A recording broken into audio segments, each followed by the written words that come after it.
You got to always have respect for everyone. Which I'm sure KoDoRiN obviously does. So.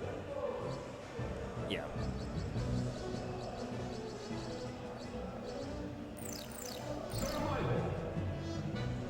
But we are getting into grand finals here.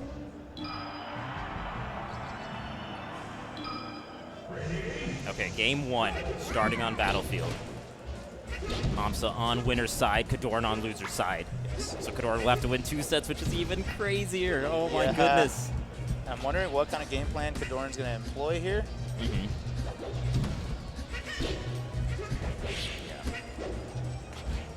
A lot of strong aerial options to keep the double jumping at bay. And even if he double jumps through it, relatively safe. So. Was that power shield into down smash? That's crazy. Because the power shield, I mean, it's presumably meant to be a parry, but being able to do that into down smash, that is pretty crazy from Yoshi's end. So already I'm seeing like the general idea of KoDoRiN's game plan.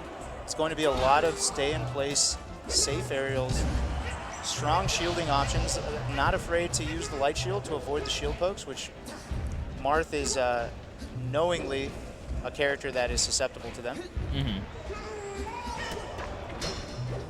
Oh man, already trying out some tricky ledge options there with the side B.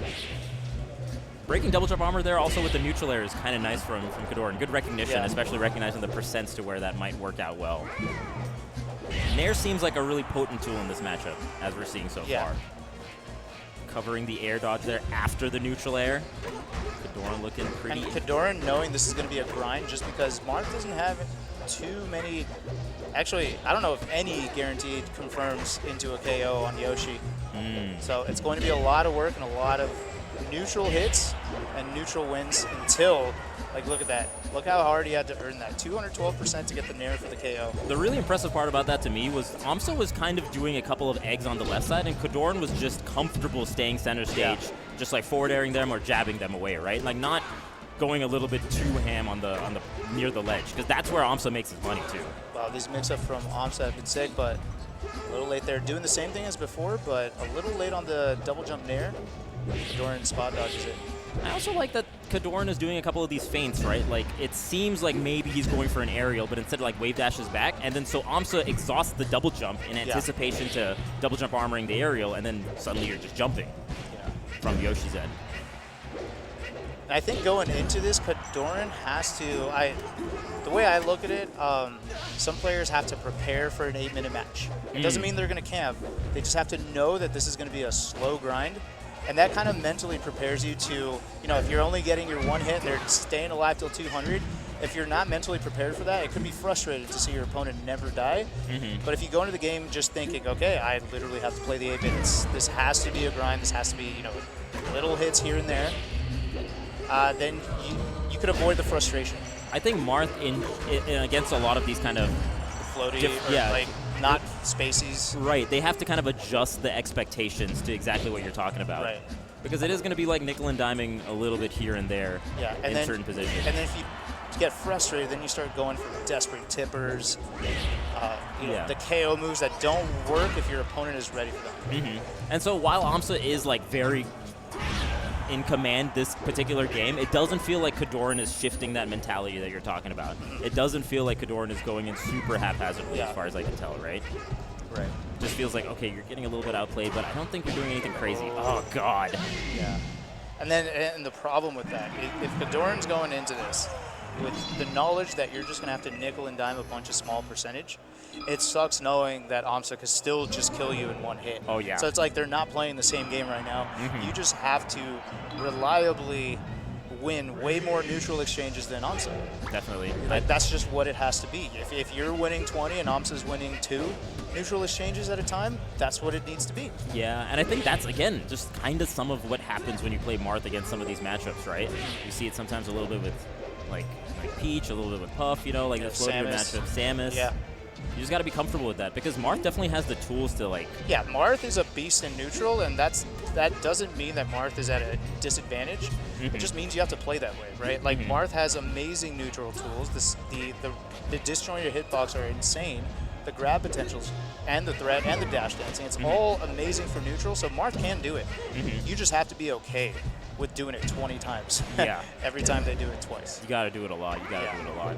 And even there, as you saw the way that KoDoRiN was like tacking on percent in that particular stock, it was off a lot of throws, a lot of like reaction tech chases. And Marth doesn't have like the strongest, most damaging grabs either, right? You know, in terms of percent, it's like off a lot of pummeling. And that's the matchup. It's just what it has to be. Yes. But then on the flip side, you just get blown up sometimes. Oh, no way, no double way. tech into Dude, no way. Bro, you know how crazy that was? That was in anticipation of KoDoRiN teching it. Yes. And then he set up an extra layer with the down B, hitting with just like that, the lighter part of it, and then grabbing the ledge afterwards. That was insane. It's insane that aMSa will do something we've never seen in our lives and then cover the option after that. You know what I mean? If you're hitting somebody with something brand new that like nobody's ever seen, you're like, all right, they're gonna fall for this. He's like, no, just in case you don't fall for it, I'm gonna cover the other thing too. Dude, you know what's crazy about this is that we saw aMSa labbing that kind of like down B with like the stars coming out a little bit throughout like the pandemic and throughout like some random streams that you would see. Yeah. And then you're like, I was thinking like, man, I wonder where this is gonna put into his gameplay. And then you see it here and you're like, what? Yeah.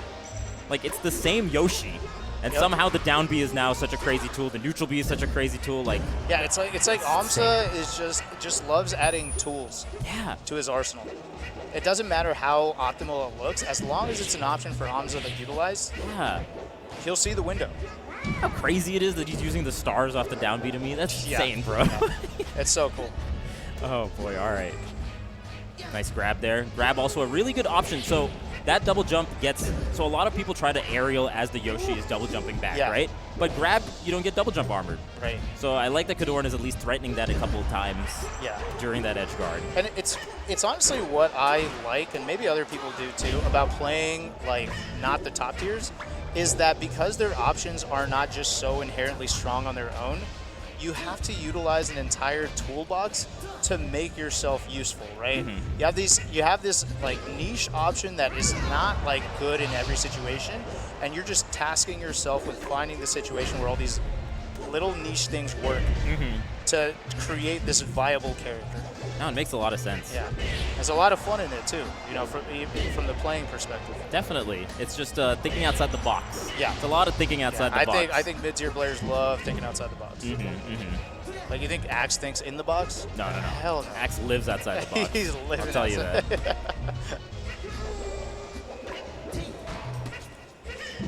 Axe is in the box. Like, literally, he created the box. He created the box. So in the box, he created it. You know what I mean? Oh, yeah. Crazy.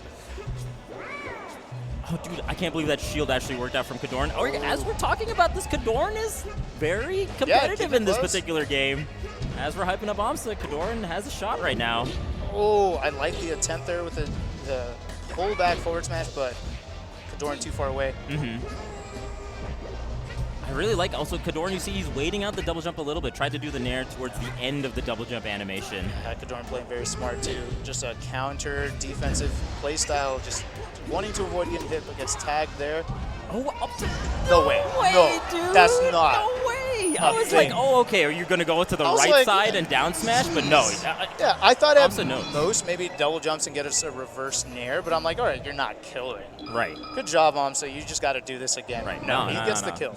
He finds the option. That's what's so cool about mid tiers. Yeah. I think like you have to utilize this weird toolbox to make things work out. That was sick. Oh man, just the down B in particular as a KO option and as a combo option. Yes. How insane is that? We saw both ends of the spectrum for Yoshi's down B. Yeah. And it's so cool too because it's like you don't think of Yoshi's down B as like a traditionally good offensive move, but then you think about its properties and it's like it automatically launches you into the air. It is a command aerial from the ground, you know? It's just like, why not? And it's strong. Right. It automatically launches Yoshi into the air. Right.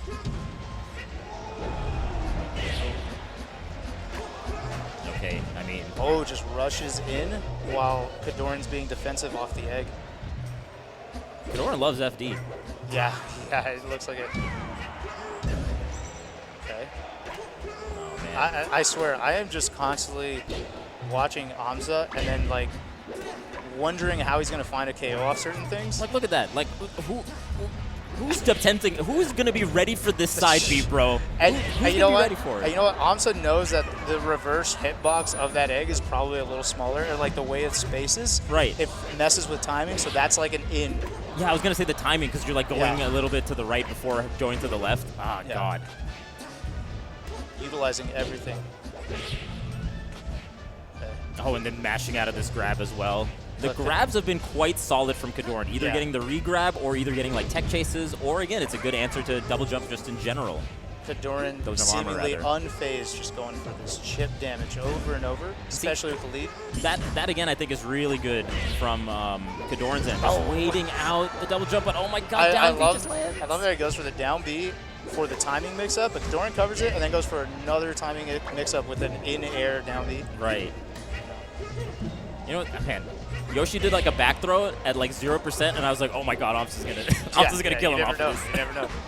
What else has he got in the bag? You just don't know what's gonna happen. Oh my goodness. And right now, KoDoRiN does have the lead, but you know that KoDoRiN's got to keep working for a lot more percentage because Yoshi's not going away super soon. Yeah, I think. And look, no jump. Oh wait, sorry, my bad. I think even lead is like kind of interesting to say, right? Because again, as we were talking about, Marth has to nickel and dime, so like the percents don't even like fully paint the picture as to who's winning this match. It's a de facto lead on percentage, but it's not actually a lead when Yoshi tends to live around 200% sometimes against Marth. Yeah. Crazy, man. Okay, goes to Nair right into grab. You're going to get some tech chases here. Oh, missing the timing there a little bit. Also being able to double jump armor out of the Marth neutral air as well. Yeah, see, how much did KoDoRiN have to work for that one forward air? Yeah. Like, you have to dash dance a little bit and then fade back forward air to get that one little damage. Yeah. Insane, man. I was expecting a down smash, but yeah, there's that option again. No shot. That's just a real thing. That's so crazy. It's the way that like other characters might rinse and repeat with like the light shield edge guarding onto Marth, but KoDoRiN found a way with Yoshi via Yoshi tools. Yeah. Okay. Oh, good power shield or good parry. Like the fade back there from KoDoRiN. KoDoRiN not falling for the egg mix-up. Throws in the egg, expects KoDoRiN to be defensive, but KoDoRiN just sneaks under it and stays offensive. Right. Continuing the pressure on aMSa. Nice. Yeah, Very good. Yeah. Recognizing the double jump armor was gone to go for that neutral B. Signs of life here from KoDoRiN. Can KoDoRiN get on the board here in this grand finals? Yeah, gotta keep with the game plan. No desperation. You just gotta work. Yeah. Then I mean, overshooting with the dash attack there is super nice because of the way the KoDoRiN's been like fading back with the aerials. And meanwhile, like you gotta avoid using shield as a resource because very easily shield pokeable. It's happened twice already, and that's it. Wow, That's just just close it out. Yeah, KoDoRiN smiling. He knows that was just masterful. Like, you know when you play good melee, right? You know when you just lost because you just got outplayed, and like KoDoRiN sees it. Yeah. Like, it's actually probably KoDoRiN impressed by that. Oh, definitely. We all are. Yeah. That was just insane. Yeah, that was awesome. What a show by aMSa. Yeah, #1 seed taking this tournament very decisively, to be honest. Very decisively, yes. 3-0 on KoDoRiN, who just beat HBox. Yeah, with the upset. Yeah, congrats to KoDoRiN as well, making it this far, and honestly playing a solid Yoshi game. However, the conversions from aMSa were just too crazy, too efficient. Right. And if you ever do the rematch, you gotta just. I mean, KoDoRiN had the right game plan. It's just so hard to win. What, 20 neutral exchanges? It's insane. I don't know how you have to do. It's tough. It's really. I mean, there's this one moment where I was thinking, okay, he's dash dancing, and then he outplayed aMSa, and then he got the forward air for his trouble, and then it reset back to neutral, and it was like, okay, this is a tough one. And then aMSa gets it open up, and it's like, oh god, is he gonna? There's one back throw and Yoshi's not gonna do anything off back throw, but I was like, oh god, he's gonna kill him. Yeah, he's gonna get him. That was nice. I hope everyone at home enjoyed watching that. I'm sure they did. Oh man, aMSa's so dominant right now. Yeah, give him the thumbs up. Hey. Oh, they're taking a photo of him, by the way. He's not just standing in front of the camera with a thumbs up there. Now he sees the camera. Everyone's cheering. They love aMSa. How can you not? I mean, the thing you pointed out earlier is like there's so many players that just always are just cheesing after right after losing to aMSa, because you're like, you know, this person has worked super hard, and you know that they've earned it because they're doing it with Yoshi. You know how they say that you know, anytime you get to the top, you're going to get haters. I think aMSa will never get haters. No, I don't think it's possible. no, you have to grind for this view. I won't allow it. We must protect him at all costs. Yeah, I agree. Awesome stuff from aMSa. Ah, man, Great tournament. That top 8 was awesome. I hope people liked it. Is Yoshi just top tier? Yoshi's the best character in the game. Oh man, what a varied top 8 also we had. And at least in terms of top 4, you had Marth, Puff, Yoshi, Fox, and then from there you had Sheik in the top 8, another Fox, Marth slash Sheik, a Luigi secondary, right? Something in there. Yeah. From Curve that never came out. That's fine. We'll still count it. But yeah, cool top 8. Really cool top 8. I thought the gameplay was dope. The diversity was dope. The skill, like we got to see a lot of players we don't always see on the main stage. So yeah, really cool stuff. Really happy I got to see that here at Level Up Expo. Yeah, no, this is a great tournament. I hope this this kind of thing happens again at the subsequent Level Up Expos. And I was talking to Rod, who's the ultimate homie, and he gave some good thoughts, saying that a lot of Smash events should start partnering up with conventions, because you have I guarantee you the crowd here, they're not all like just like in the Melee scene or in the Smash scene, right? They're not all the way initiated. They know of Smash probably. Of course. Right? But this might be a lot of people's first tournament that they ever watch, and there's probably a lot of people that might start picking it up or might start watching it because they saw it here at a convention. It's like it gives you access to all kinds of new people. Yeah. Where the demographic would be interested in this sort of thing. So it was really cool to see that. Happy that Level Up Expo had us here. Yeah, no, this was a great tournament. Great, really fun tournament. And I think also just like the perk of being able to be at like a convention-based tournament is there's just so much other things to do outside of the tournament, right? Like you get the inflow of people from the convention, but even as a player and a spectator, even if you came out to spectate, you know, there's so much other stuff to do outside of the tournament, which I think is really nice. Yeah, lots of cool stuff to see, cool people to interact with. Hot waifu cars. Yeah. You don't get that at Big House. It's true. A big appeal for Hugo. Big appeal for Hugo Gonzalez. The main reason that Hugo came. I need to talk to Jogo guy. We need the lewd anime waifu cars in the venue. Come on, get it together. Step it up. Your takes this whole top 8 of it crazy. Billionaires should deserve less taxes. We're going all kinds of places. Oh my god. Oh man, that was a really fun top 8. Yeah.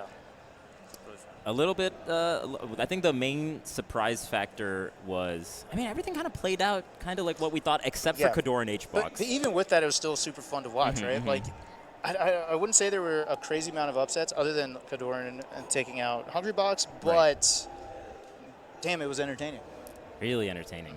Got to see Hack's Money again at a tournament like this after some time. A long time. It was interesting. That was also that was a fun set, KoDoRiN versus Hacks, right? That happened at some point. Yeah, that was great. That was fun commentating too, man. Yeah, that was fun. That was a good block. I think that will be it for us. I don't believe there's going to be any interviews or things of that nature because we got to get into Ultimate Top 8, I believe, is what's happening next, if I'm not mistaken. So stay tuned for that. Yeah, don't go anywhere. And that's it for us. Thanks for watching Melee. Stay tuned for more Smash Brothers here at Level Up Expo.